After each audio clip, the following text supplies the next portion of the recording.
Everyone has a bright light inside of them that deserves to be seen by the world. That's why it's time to shine the light on the extraordinary who are accomplishing phenomenal things. This is the Shine Out Loud Show with Lillian Ogbogo.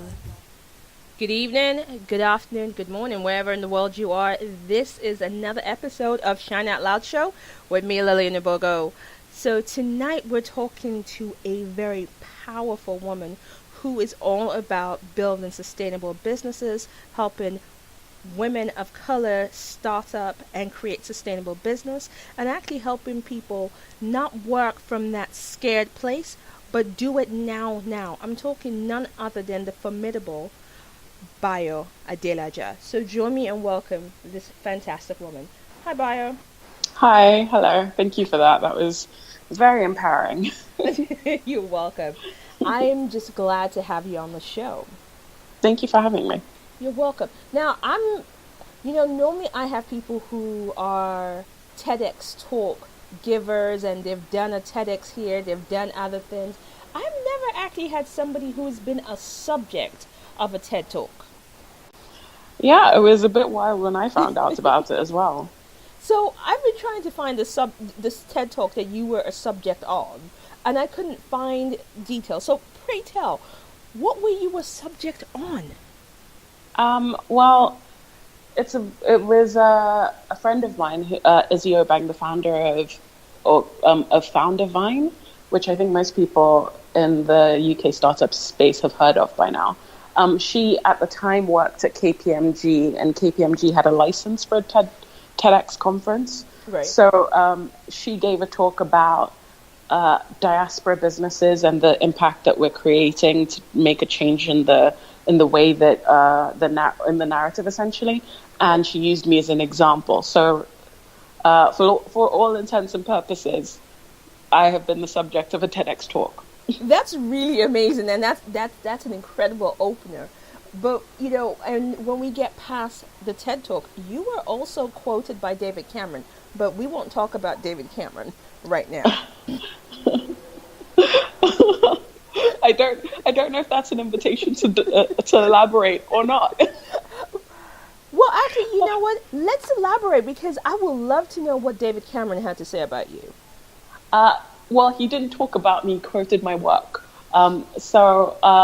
In another life almost, I worked as a researcher at the London School of Economics, and my team was quite often, it was kind of like working as, like being an Avenger. My boss would just kind of pick up 5 to 6 people that he thought were perfect for whatever he got funded to do. And a couple of times we were funded to run projects that help the government understand what mental health experiences people were having and how best to solve those problems. So, a couple of the projects that I did were then part of David Cameron's speeches. So there you go. And then he referenced it as well. So I definitely know. Okay, so, and what I find interesting is everything that you have done, there seems to be a distinctive trend with what you do, and it's about empowering businesses, especially women of color, to create startups that are sustainable. It's about underrepresented communities. And I was listening to you describe yourself, and you say you describe yourself as a problem solver who enjoys fixing the business puzzles for your clients' businesses. So my question is, what drew you into working with clients, creating a coaching and business that focused on their businesses? Honestly, I found that I've been running a business in one form or another since I was 16. And I was designing people's websites, I was designing business cards, organizing events, running concerts, things like that, until I turned 18 and 19 and went to university. Right. So I was doing a lot of things, and I got a lot of experience very early on because I was that kid that kind of was just trusted by adults. So because they trusted me, they gave me a wide berth to kind of do stuff. Right. And that gave me a lot of experiences that lots of people don't have. I've also always been someone that enjoyed learning about new industries. So if you look at my LinkedIn page, I've had a job in almost every kind of industry you can think of that doesn't require technical expertise. Yes. Because I was just always pitching myself for things. And then it kind of ended up that as I got more and more business acumen based on my own personal experiences and failures, I was meeting people who did not have the support behind them to kind of just go for it, for anything that they wanted. And I have very supportive parents and a very supportive network that allowed me to just kind of go for whatever I thought was possible. Right. And I just kind of wanted to bridge the gap for other people because they were building things that I could see the very obvious mistakes in what they were doing because I'd gone through all of these different things and done all of these different kind of types of businesses since I was young. So I just kind of wanted to make life easier for people. That's kind of how it started. It was just, how do I make life easier for people? How do I make sure that they're more likely to be successful in what they're doing? And that's how I became a coach. But it was more of an answer to something that people had been asking me to do for a while. Right. I kind of just am that person. I'm a sounding board for quite a lot of people, thankfully. I'm very privileged to be a person that people reach out to when they have problems in their business. And eventually it just kind of became a thing where I was asked to charge for it because it just, people wanted more of a program from me than just a one-off situation. So that's kind of how I became an official business coach. I took the experiences that I'd had as everything from a PR person to a marketing person to a website designer to a book editor at one point and an event manager, all the way to a tech entrepreneur, and said, hey, these are experiences that may be useful to you, so why don't we talk once a month and make something happen? And that's actually how we kind of transitioned Do It Now into what it is today. So creating programs and support networks for charities, for corporates that believe in the people that I believe in, which are typically people of color. Okay. And that is, the fact that you, from a very young age, started creating businesses and working and learning from your failures. And in fact, I was going to ask one question, but I'm going to circle back to that. You talk about your business lessons in the blog for walkingladies.com. How do you deal now with people who want to pick your brain the same way the VP did back then? When I was building my very first tech business, and I haven't quite recovered from that experience, to be honest. I don't think, because I haven't gone all the way in building another tech business since then. Right. But I build service businesses now primarily, and I don't know if that's just a personal shift or if it's a direct result of that experience. But when I was 19 to 21 or so, I was a founder of a really thankfully successful tech business that was based at universities. So we expanded to 12 universities, had a couple of thousand people using the platform quite regularly. Wow. It was thankfully very influential within the space, and it attracted attention from other student-focused organizations, two of which reached out to me, one to invest in it, the other one to buy it. And the people that wanted to invest in it wanted me to quit university and go all in on the business. And I just wasn't. I'm a Nigerian. My parents are very Nigerian. They were not going to deal with me being a dropout. Mm-hmm. And that was just not a thing I was able to consider. So I thought, okay, these other guys can buy it from me. So I spent 6 months talking to the VP of this company that is now closed down. And I only actually Googled it a couple of days ago because I was curious as to where they were now, but they've closed down. He was essentially, based on the conversations that I'd had with him over a 6-month period, he was essentially mining me for all of my contacts, all of my ideas as to how I was going to grow my business, and planning and presenting them as his own ideas to his boss, because he wasn't the CEO, he was the VP. He was someone that was supposed to be growing this aspect of the business, but apparently didn't have any ideas of his own, so was stealing them from me. And when I found out, when I kind of clocked on to the fact that he wasn't gonna ever introduce me to the CEO, he wasn't ever gonna send me actual contracts and papers and all of those things, even though I'd been asking for them, I basically just confronted him over the phone and said, I've been recording all of our phone calls. I don't know if that was illegal then. I don't record phone calls anymore. But at the time, I just happened to, because I found this really cool app that allowed me to. So I just downloaded it, and I forgot about it, but it did actively record every phone call. So I told him I'd recorded every phone call. I kept log of every single email, because I never delete anything. So I had all of that information. And the only lie I told was I said that I happen to come from a family of lawyers, which I don't. I definitely don't. My family doesn't have a specific industry that we're in.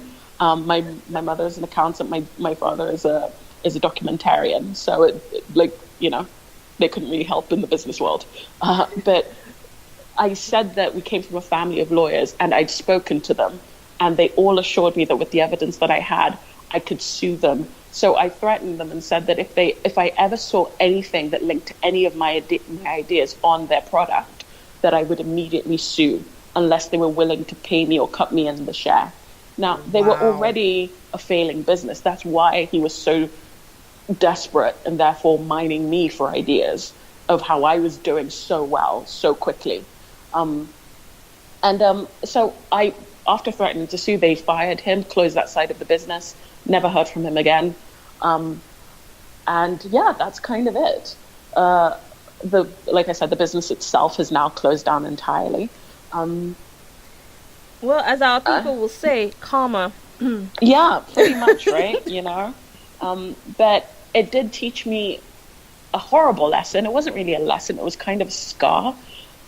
Which is why I decided to do, instead of trying to grow a business, I quit my business almost entirely. By that point, I was so ready to sell it that I'd stopped really running it. I was so overwhelmed with how successful it was. I wasn't ready for success at all. It was just a fun project I was doing that happened to blow up. And so I just kind of quit my tech business and moved into doing a master's, becoming a researcher, and then I became jealous of the UK for African countries, because I'd worked so closely with government because of that research role, seeing how the government works, how the government uses research to make decisions and uses all of this data to make decisions, and really cares about how maybe, I don't know, depends on your politics if you think they care, but really does actually make decisions that they think benefit based on the research that academics are doing. Right. And I was just like, this isn't happening in my country, and I really wish it would.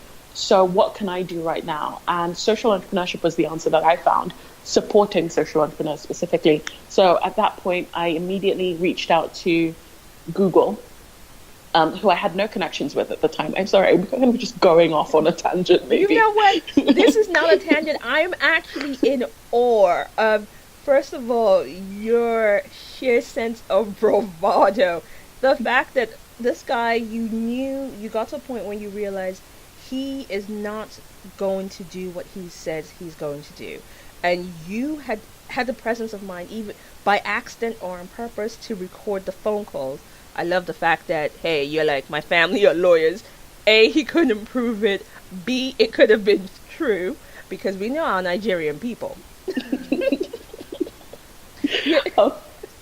But yeah, no, so just to finish the story, in case anyone's listening and thinking, oh, I actually wanted to hear that, just in case. I ended up immediately looking for event space and free event space, and I just happened to run into Googling, I found the Google campus in London. Right. And I reached out to them immediately and just thought, really, do it now, which is the name of my company, because I kind of talked myself into, every time I felt fear, it rather than thinking about it as fear, it was an encouragement. Like, this is the direction I should be going in. Obviously, I'm not telling people to, like, if you're scared of jumping off a bridge, don't go jump off a bridge. But, like, if you think this is actually something good that would be amazing for you, and you are met with fear when you try and go towards it, then just kind of, my cheer was do it now, go for it, just keep going, move forward. The worst thing they can say is no. And I reached out to them, and they were over the moon, and they supported us for, like, I think about 6 months solidly, and we did a whole bunch of events with them entirely for free. They covered everything. It was fantastic. Right. And we've remained close partners for the past 3 years. So I launched my business at Google, and today we're still partners. They still support the work that I do. So it's only now that I'm talking to other people that run communities that I realize that it's actually quite weird to be supported by Google, or like quite special in quotes. But it just kind of happened because I went for it. Yeah. And I wasn't going to let any kind of fear stop me from doing it. Okay. And I love the idea of do it now, because when we have been sold the whole concept, oh my God, you must be scared and work from this place of being afraid. But your thing is like, do not work from fear, because you can't be your creative best. Exactly.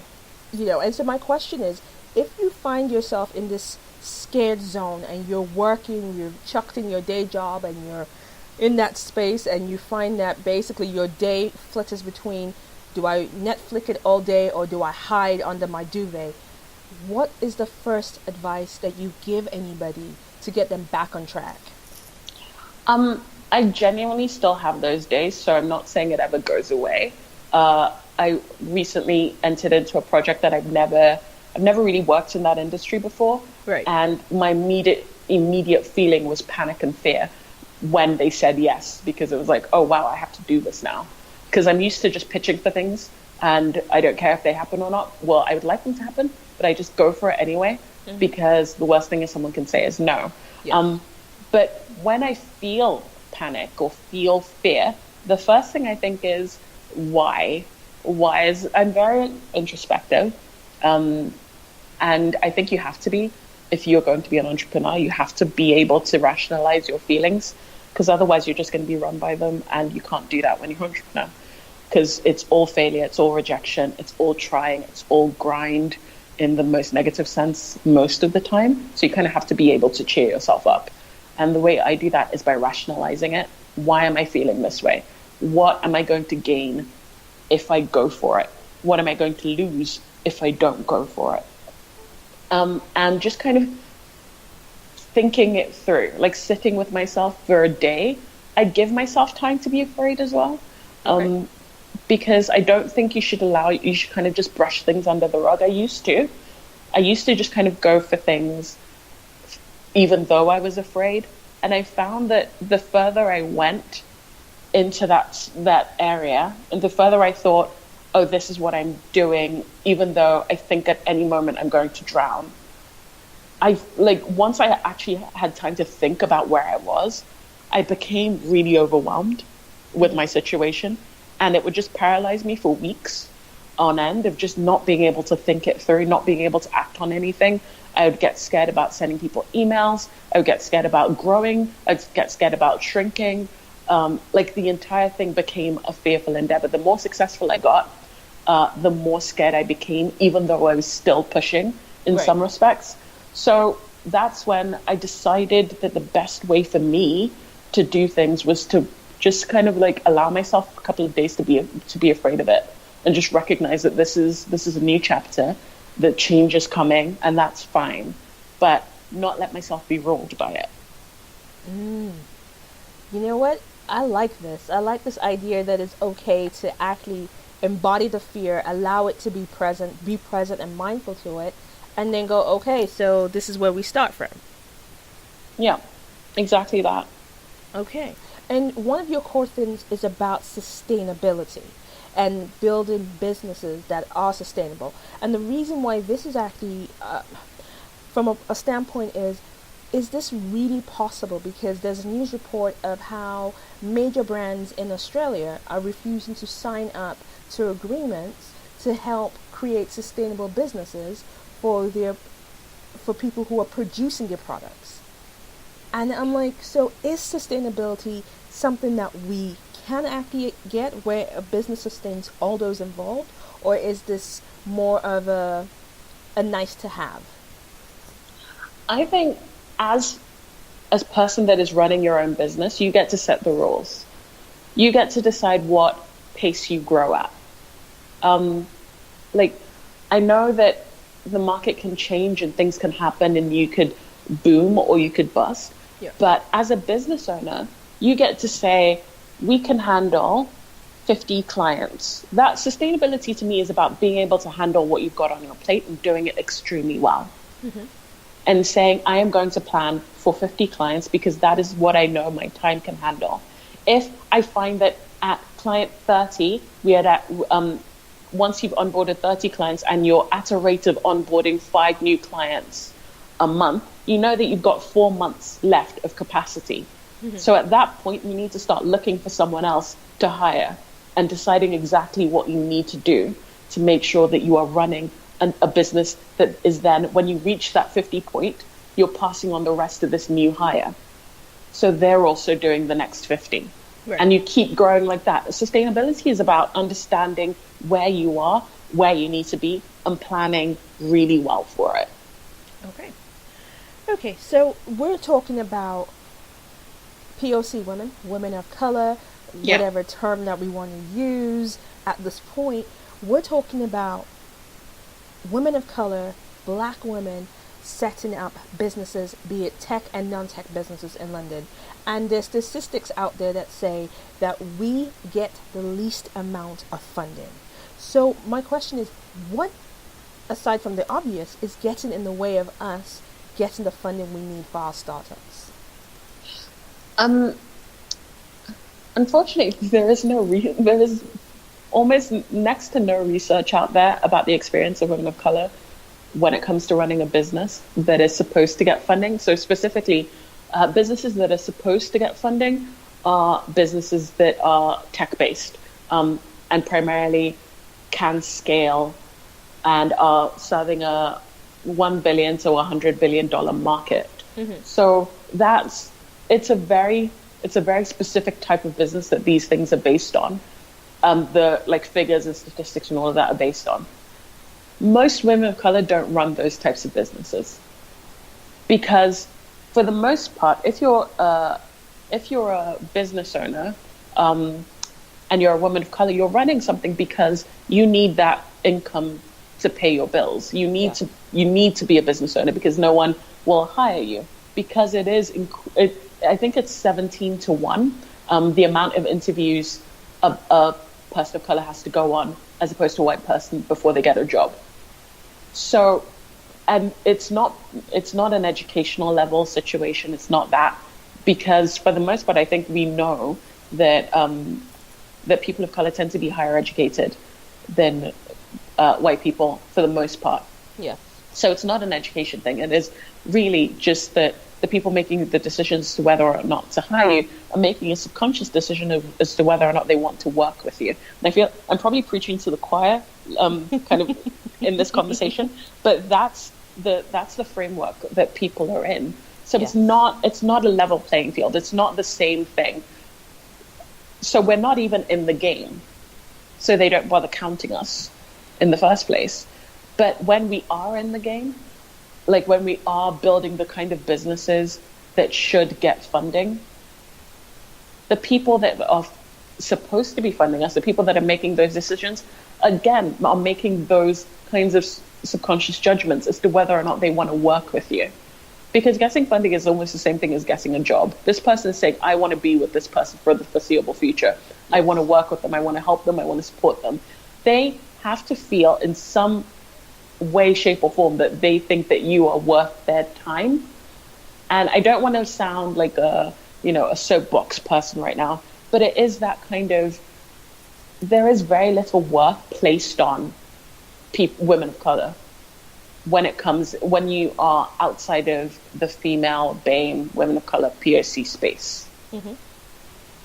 So it's not just like there's so many things working against women of BAME women of color in the entire space that it feels like just life. I mean, the answer to that question is the same answer to why do we not see women of color in high positions in government? Why do we not see women of color in high positions in corporates? Why don't we see more women of color getting support in most services? It's the same thing. It's the same institutional, infrastructural disadvantage that is leveled against all of us. It's that people are fine with making decisions that allow us to continue to be disadvantaged.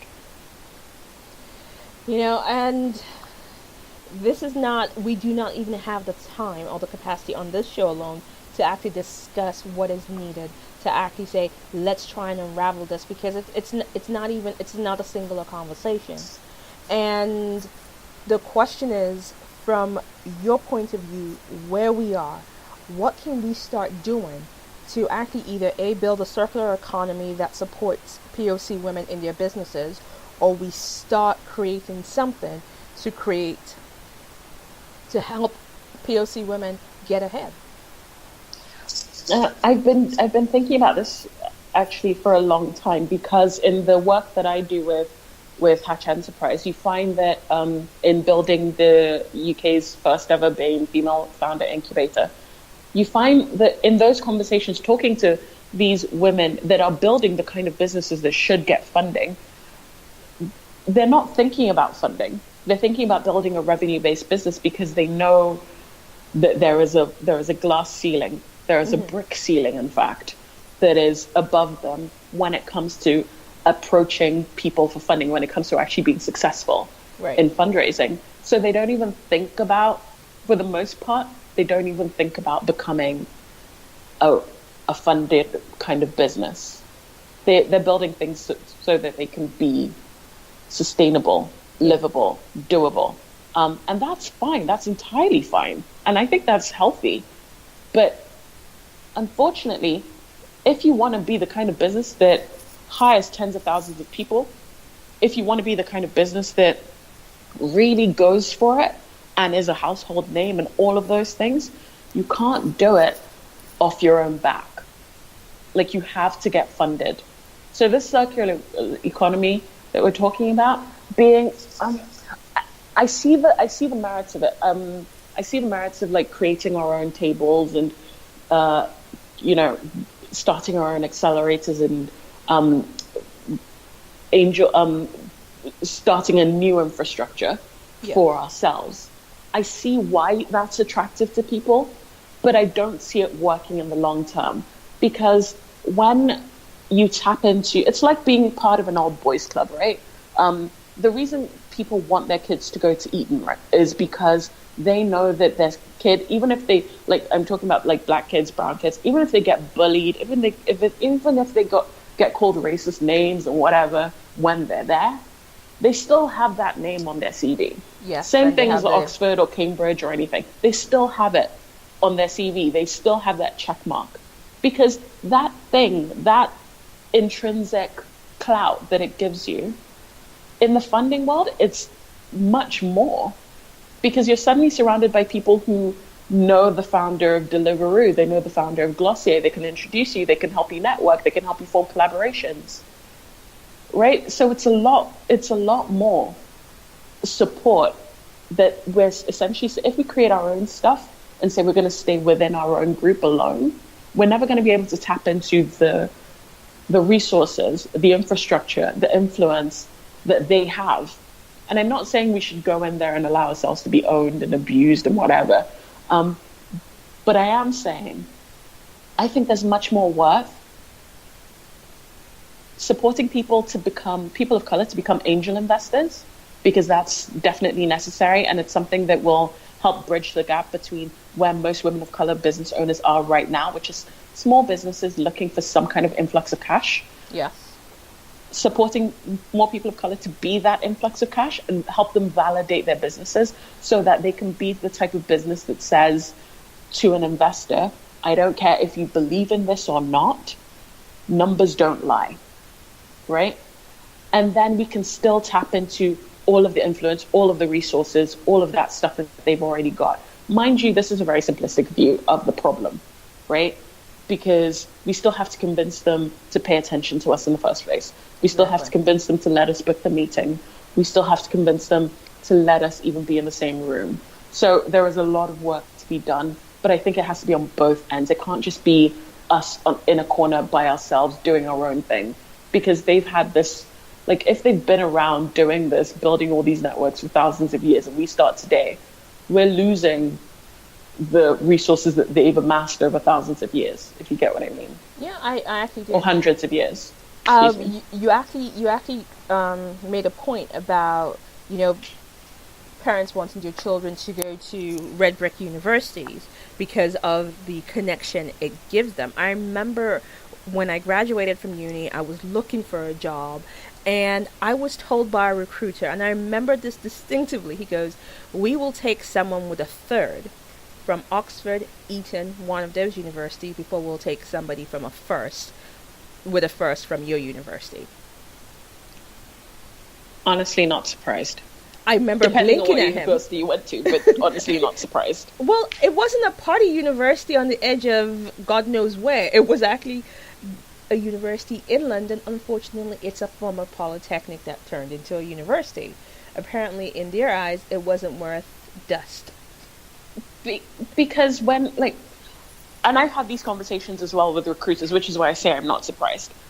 It's because when they hire you, especially if it's like, and this is more prominent in like wealth management and things like that, when they hire you, they want your connections as well. Mm-hmm.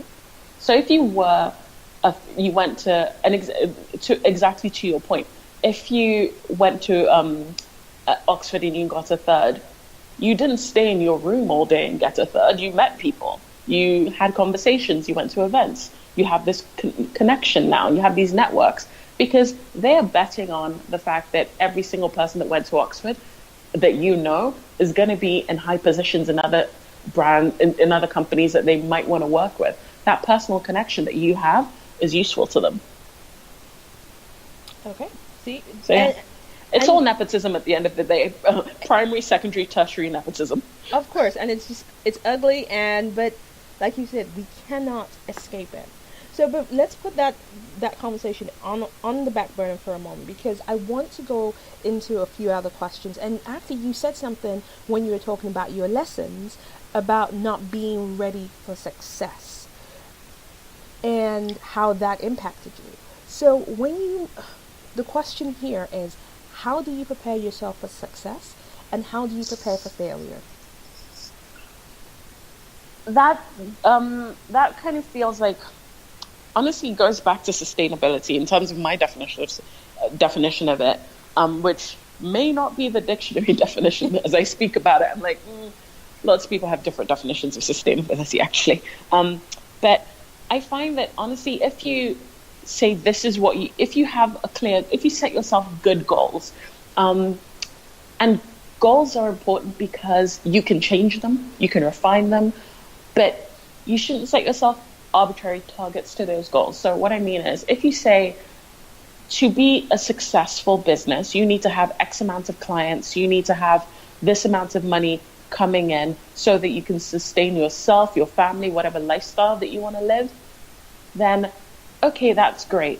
But setting yourself a timeline to do it in 1 year, 3 months, 3 years, whatever it might be, is where you start setting yourself up for failure rather than success. Right.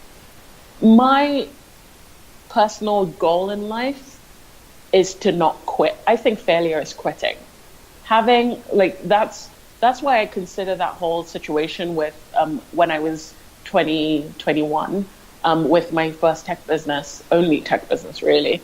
Hopefully that's going to change in a couple of years when I launch something. Anyway, why I consider that a failure is because I quit business for 4 years and I went to be a researcher. And while I was very successful in that role, and thankfully I was very impactful still, it wasn't what I was meant to be doing. Right. And I knew that, but I did it anyway because I was too scared of confrontation and all of that stuff. But I just quit, and I consider that a failure. If you set yourself up to say, I wanna be in the, I wish I could like show everyone that's listening a diagram that I usually use in my with clients and things. But essentially, it's a room, and there's a gold coin in the middle of the room. Right. And there are boulders and little rocks around it, all across the entire floor of the room. So you have to go from the corner of the room to the middle of the room where the gold coin is. But you have to remove boulders and little rocks one at a time, take them from where you are to the outside, one by one, again and again, over and over. That is the experience of running a business. Understanding that it is going to be day in, day out, toil and trouble, success and heartbreak, all of that stuff. Understanding that mindset and just saying, this gold coin is what I'm aiming for. I'm going to keep going in the most effective way possible, in a straight line, diagonally, right to the middle of the room. I'm going to be very aware of what I'm doing at every single step of the way, and I'm going to make sure I keep my eye on the prize, which is the gold coin in the middle of the room. If you keep going, you keep moving, you're going to be successful in whatever way you define success. It might take a shorter period of time, it might take a longer period of time. But if you plan for success, if you plan for that thing to actually be a thing, and you say, at that point, I'm going to need 2 employees. I'm going to need this processing system in place. I'm going to need this network in place. If you actually plan for it to happen and you understand what it means for it to happen, then you're much more likely to actually make it happen. And don't put pressure on yourself to do it in a specific time frame. It's kind of my big thing. I really don't like people setting themselves arbitrary goals because they think Kylie Jenner is a self-made billionaire at 20? You need to be one at 20 or 30 or whatever. It's like people have different resources, different ideas of success and all of that stuff. So just do what you think is best and do it as best as you can. I think that needs to be put on the side of a bus and told to everybody on a daily basis, because we get so bogged down with, oh my God, I didn't make the 30 under 30 Forbes list, I didn't do this, I haven't done that. And instead of, like you said, going through the mindset and preparing for success. I mean, speaking of the 30 under 30, I do get those moments as well, because my friends have been featured. Similarly, I used to get that thing where I've never gotten a picture in front of the 10 Downing Street, and a bunch of my friends have. And I used to think, wait, why am I not getting those things? I don't understand. Well, I do understand. It's because I'm not on the list that the person that's making the decision is looking for. Right. Is looking at, right? I'm not in the paper, I'm not in the specific thing that they're looking at, because it's not a machine that's measuring everyone based on whatever. It's a person that is doing research and is finding specific people and inviting them to specific things. So when you understand that awards are subjective, they don't really mean anything other than it's great that that person got nominated, it's great that that person won. It validates what they're doing, but it doesn't invalidate what you're doing. Do you get what I mean? Exactly, yes. Yes, I do. So yeah, sorry. Go on. I just want to clarify real quick. So I learned that a couple of years ago, thankfully, and I'm extremely happy to celebrate everyone that makes lists and wins things and all of that stuff, because it's great and I'm happy for them. But then the moment, because I'm human, the moment I think, oh, why didn't that happen to me? I'm just realizing it's great that it happened to them, but okay, it didn't happen for me. That's fine. Other stuff has happened for me and I need to be thankful for that. So it's a lot of gratitude as well. I write a gratitude journal every day to write all the things that I'm happy about, just to remind myself to keep it moving. Okay. I like the idea of remind yourself what's good in your world. It may not, stuff is happening for other people doesn't invalidate what's happening with you. Yeah. Yeah. So let's talk about Impact Africa. How did that begin?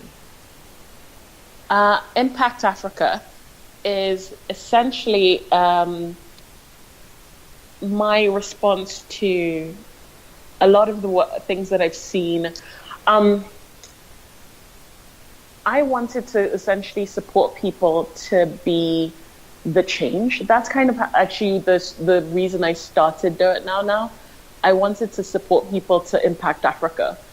It started off as a program and a project to encourage people to become social entrepreneurs, and it's now a bunch of different things that it's kind of like a catch-all, I feel like, but essentially the goal of it is to support anyone anywhere that is passionate about the development of Africa to contribute to the development of Africa. Okay. Okay, I like that. And we will take it offline because I would like to know more about Impact Africa and how I can support as well, because I believe that there are some amazing businesses being created in the continent right now that needs to be highlighted. Yeah, absolutely. And so when we're looking at, African business and African entrepreneurship, what have been some of the misconceptions that you have personally observed? I find that, well, one of the things that it depends whose perspective it's from, right? Because when I find I'm talking to members of the diaspora, there is like an awareness of stuff is going on and stuff is happening and it's exciting, but they don't quite know how to tap into it because the African entrepreneurship ecosystem feels quite closed off sometimes from the outside world. And that's something that we're trying to solve, a problem that we're trying to solve. So they don't really understand how to get in, how to like make a difference or how to connect with anything or how to build something. So there's a misconception that it's very difficult. It's not. It's actually quite easy. You can build, anyone can start a calendar app, right? Not anyone can start a dating app. That's slightly more complicated. But anyone can start just can solve a problem that is experienced by anyone around the world. But there is a weird misconception that Africans don't do that. They don't solve Western problems. They only think about like helping the unbanked become banked, helping educate people, give people healthcare and things like that, which is great, and lots of people do that. That's absolutely important. But Africa Tech is kind of just tech. It's just tech that happens in an African landscape. So that's the diaspora. When it comes to funders, there's a lot of misconception that people in Africa don't understand funding. And that's changed a lot, actually, because the American entrepreneurship ecosystem has been very involved in the Africa space. So that's changing quite a lot with like massive tech companies coming in and doing so Google has a launch pad right now. Facebook is doing something for developers, I believe, across many different countries. Lots of tech hubs are starting. And lots of accelerators are popping up. So there's lots of movement. But when you take an African tech startup to San Francisco, there is still a lot of misconception around you. I remember I was told a story about an investor that told an African tech founder that once he got funding, he couldn't go buy a bunch of Range Rovers. And it was like a mildly racially insensitive comment because of like the whole Nigerian prince thing. Yes. But also dude, that's just really condescending. Because if you're a founder who's building a tech company pitching in San Francisco for funding, you understand what funding means. You understand that you're building a business because you want to build a business, not because you suddenly want to take their money and buy a car. But yeah, so there's just it's the same misconception people have.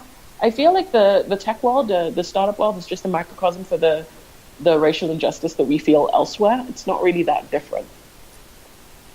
Okay. I don't even know how to process that statement about telling another business person, oh yeah, if you get funded, don't go and buy a bunch of cars. Like, okay, we'll just keep that moving. Okay, so one of the key things that you're really keen about is building your personal branded. So what's the importance of your personal brand to your business?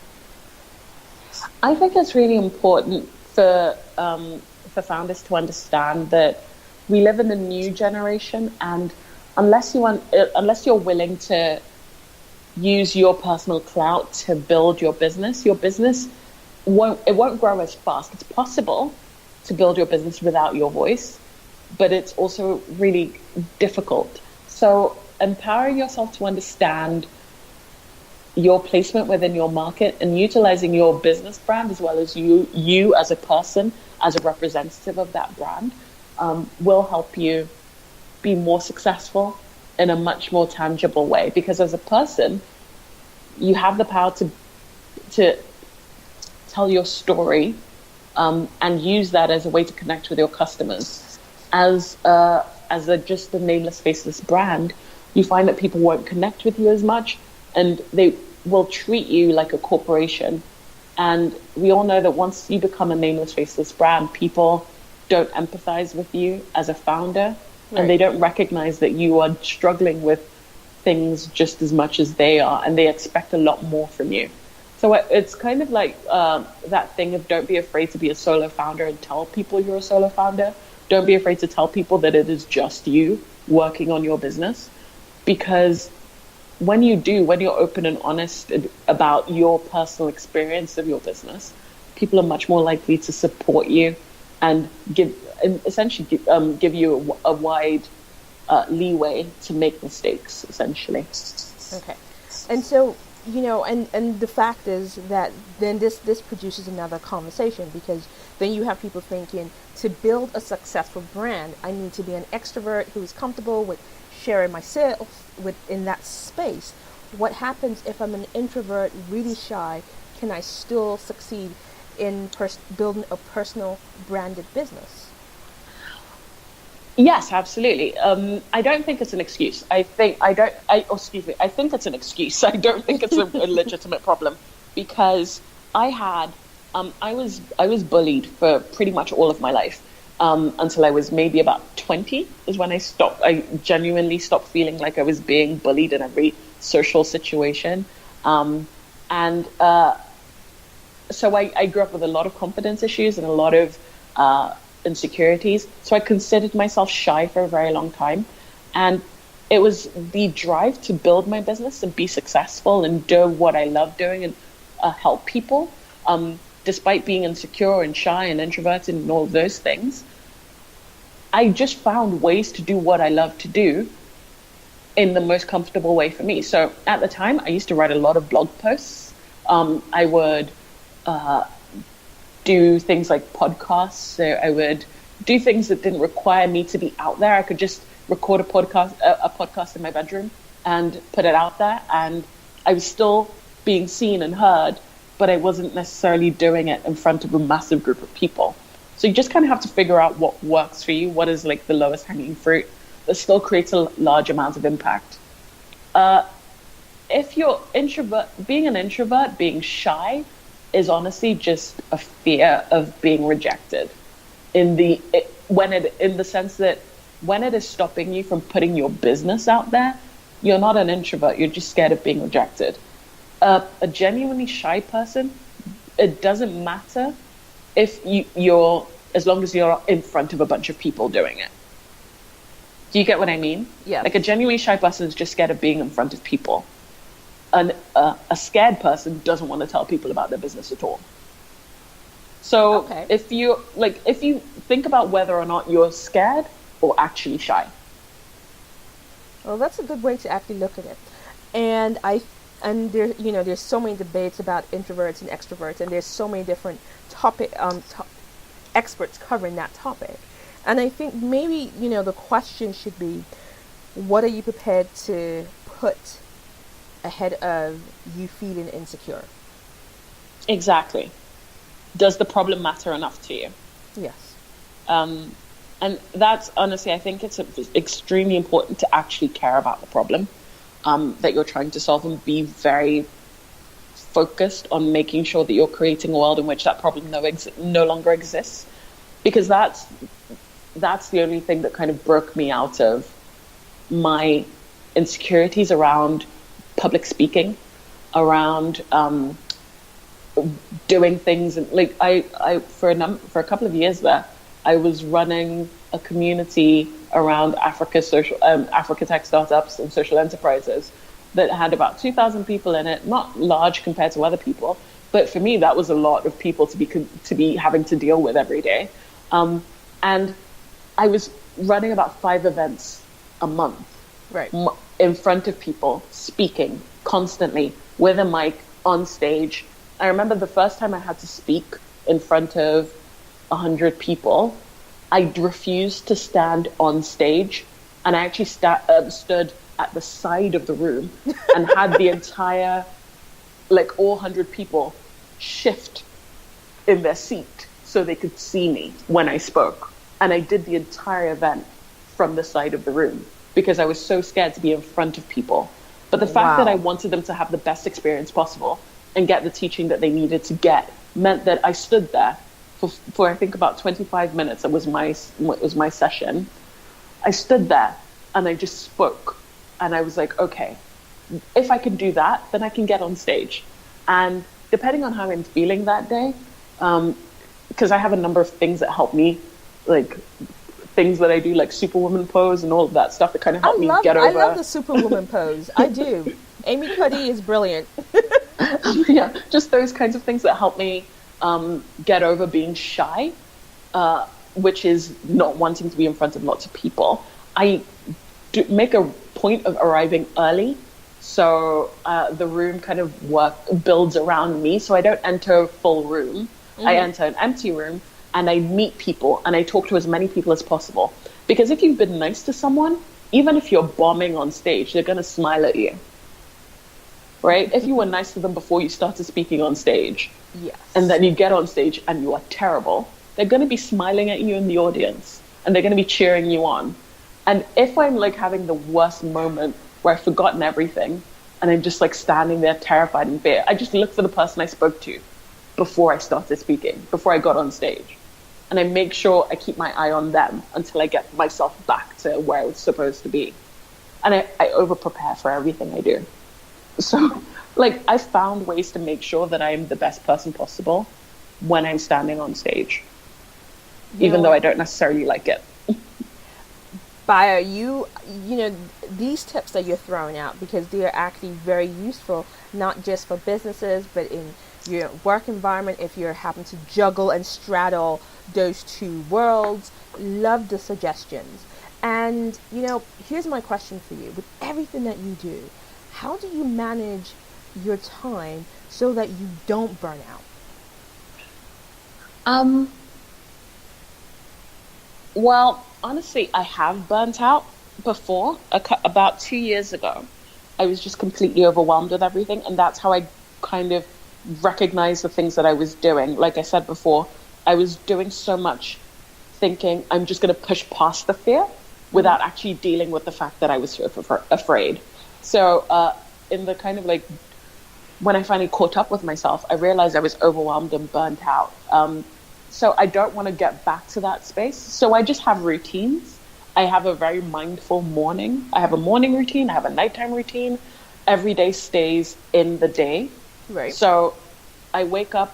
When I wake up, it's today. When I'm about to go to bed, it's the end of today. Tomorrow's problems will be tomorrow's problems. Today's problems are today's problems. We're thankful for the fact that today happened, and we're thankful for every good thing that happened in it. Tomorrow, good things are going to happen. So just reminding myself that it's not always bad. Sometimes good, a lot of the time good things happen. And just like recognizing that everything is going to be okay. Because I do a lot of things, I recognize that. And I get that question a lot. I really don't have a good answer for it. I just kind of go for it. If something is working, it's working. If it's not, I don't beat myself up. I move on to something else. And that's just kind of how I go. Well, I think that answer is a very succinct answer, because it actually, if you look at it, you're talking about being mindful, taking a moment to be grateful. But I love the suggestion about making sure that you mark every day as an individual day, and not make what happened today impact tomorrow and the day after. So that's actually quite pivotal. Well, it's helped me a lot, so it's been great for me. All right, so we've come to that point in the show where we normally talk about our So Loud moment for the week. Bayo, what's your So Loud moment for the week? Well, actually, it's kind of been it's been a great week in that I've been having some really fantastic conversations around the continuation of the program that I run. So I run the Hatch BAME Female Founders Incubator, and we're just planning the graduation day. And I'm just so excited for the women that have gone through the program, that have experienced have been able to experience community, and been able to build things together and support each other. And it actually just reminded me of the women in my life that have been so supportive of me and have really supported me. So I'm just going to name drop a few of my favorite people right now who are just so inspiring to me. One is Abadesi Osunsade, who is the co-founder of Alpha, previously of Hustle Crew and Non-Tech Tech. And she's fantastic. She's just such an amazing support, and she's so giving to the community. Anyone that reaches out to her, she's just such an open book about her experiences. She wrote a book about it, actually, Dream Big, Hustle Hard. So she's incredible and just so amazing.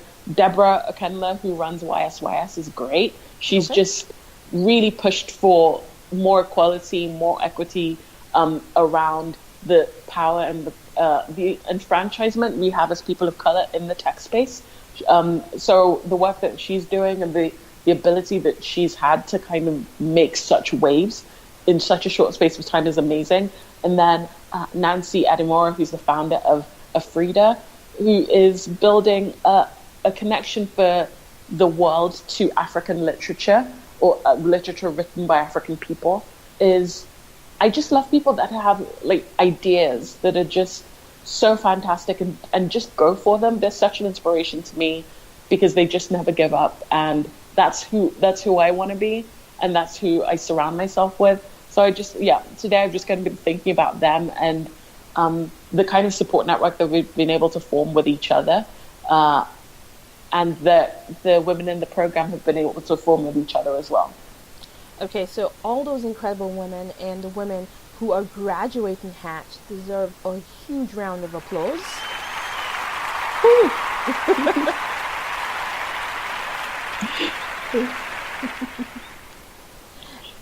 And the fun thing is we got into this conversation, we jumped into your story, we jumped into the practicalities of what we face as women of color starting a business, that we did not actually get a moment to actually talk about Hatch Enterprise itself, that you run, that you are the program manager for. So let's talk a bit about Hatch. And I know we're at the tail end of the show, but I still want us to kind of jump into Hatch. What is the purpose of Hatch? So Hatch is run by Dirk Bischoff, who is an entrepreneur that believes in the innovation and power that underrepresented entrepreneurs can bring to the UK economy. I don't know if he'd approve of that description because it was a bit clunky, but basically he's a good guy trying to open doors for underrepresented founders. And he started this charity 6 years ago, and in that time he's been able to support through the programs that Hatch runs. So the Young People's Program that supports 18 to 30-year-olds, specifically in the Lambeth area, which is an extremely diverse London borough filled with a lot of socioeconomically disadvantaged people. And the social entrepreneurship program. So Hatch is actually running an impact accelerator right now for social entrepreneurs that are looking to really create a massive impact in their community. And it also focuses on people that are serving underserved communities, which is fantastic. And the female founders programs, so helping more female founders take a piece of that pie, because we're really entitled to 50% of it. And we currently get, I think, about 2% of it. So that's ridiculous. And he's helping to bridge that gap by running programs. And I came on to be the program manager of the BAME Female Founders Incubator because I just never seen anything like it, and there's never been anything like it. Dirk believed in the potential of BAME women and was in a position to actually make something happen, because that's important. You can't just like be into it and not actually put your money where your mouth is. So he was like, this is important, let's do something about it, and actually did. So he pitched to Natwest and eBay, and they supported financially, and they have been absolutely fantastic supporters of the program, as well as Google for Startups and Academy London, who also supported the program with in-kind support. So all of them kind of came together, partnered with Hatch, and said, we want to support BAME female founders. Let's do it. And I came on board at that point, was like, I want to design the thing. I want to make it happen. I want to bring what I've learned, all the experiences that I've had, designing things, coaching people, supporting people, working with female founders. I want to bring all of those things to this program and make it the best thing that it can be. And I'm just so grateful for the wonderful feedback that we've had from the founders, who are now all very good friends of mine. I love all of them so much because they're just incredible women who have bonded so much to each other, and they're supporting each other and helping each other so much. So yeah, it's been wonderful. It's been such a great experience. And we're looking to continue that work in the coming years, hopefully. But we're certainly pitching for funding right now so that it continues to grow and we continue to run the program to support more women, and more specifically women of color, into successful, sustainable entrepreneurship, whatever they determine that success and sustainability to look like. Okay, so my last question to you is, how can people get in contact with you for Do It Now, for Hatch, for Impact Africa? To get in contact with me, the easiest way, and genuinely it is, because I think I've signed up to too many newsletters and I feel bad about unsubscribing. So I get way too many emails. So the easiest way to contact me is LinkedIn. Just add me on LinkedIn and I'm always on there. So my name is Bayo Adelaja. If you search for me, I will be there. I'm the chick in the head wrap. I'm probably the only girl named Bayo as well. So there you go. And yeah, just contact me via LinkedIn. I'm always responsive. I really love talking to people and helping them in any way that I can. Particularly if you're a female founder, I'm all for it. Let me help you. I'd love to speak with you.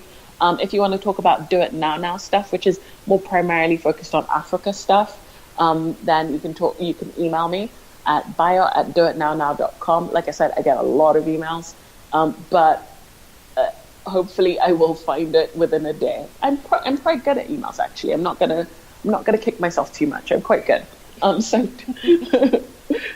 But LinkedIn is the best for me. Okay. For anything really. Hatch, anything.